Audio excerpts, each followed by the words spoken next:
Bonjour, nous allons parler ici des défauts et des corrections optiques et on va commencer par le fonctionnement de l'œil. Alors, déjà, un œil normal, sain, on va appeler ça un œil hémétrope.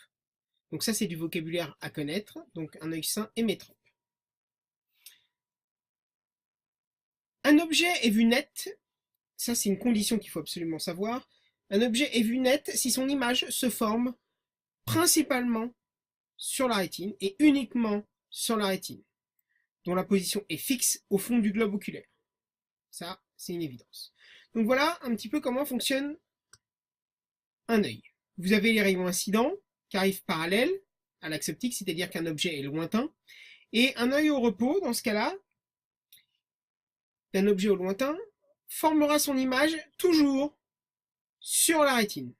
Et donc la distance focale de l'œil, c'est la distance entre le cristallin et la rétine, automatiquement. Donc ça, au repos, un œil, pour un objet lointain, formera toujours son image sur la rétine.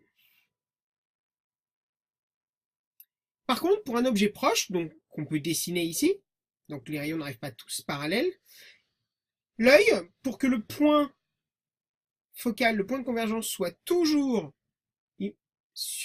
pour que l'image se forme toujours sur la rétine, eh ben, le cristallin doit changer de forme et doit se bomber. Donc, ce bombage, on appelle ça l'accommodation de l'œil. C'est-à-dire que, en fait, le cristallin, c'est une lentille souple qui est reliée aux deux muscles ciliaires de chaque côté. Et en fait, les muscles ciliaires vont pouvoir contracter, bomber ou débomber le cristallin en fonction de ce que l'œil a besoin de voir pour un objet de près. Par exemple, si vous focalisez sur quelque chose que vous regardez de loin et d'un seul coup vous voulez regarder quelque chose qui est de près, vous voyez que votre œil met un certain temps pour s'habituer à la netteté de l'objet qui est plus proche. Eh bien, en fait, c'est votre œil qui s'accommode, le cristallin, en fait, se bombe et devient donc plus convergent puisqu'il est plus bombé. Plus il y a un bombage, plus l'œil devient convergent. Maintenant, qu'est-ce que l'on appelle le punctum proximum et le punctum remotum? Alors, chaque œil possède ses propres limites d'accommodation et donc un champ de vision.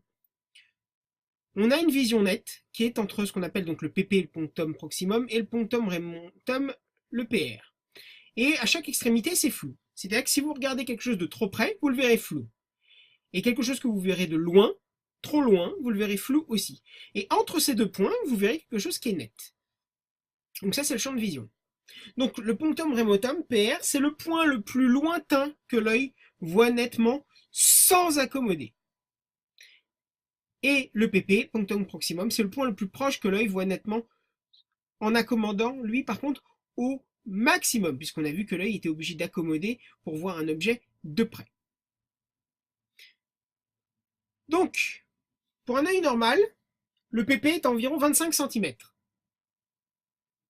Et pour un œil normal, le PR, lui, est situé à l'infini. Donc, vous pouvez voir, normalement, pour un œil normal, si vous n'avez pas de problème de vue, vous pouvez voir net à l'infini.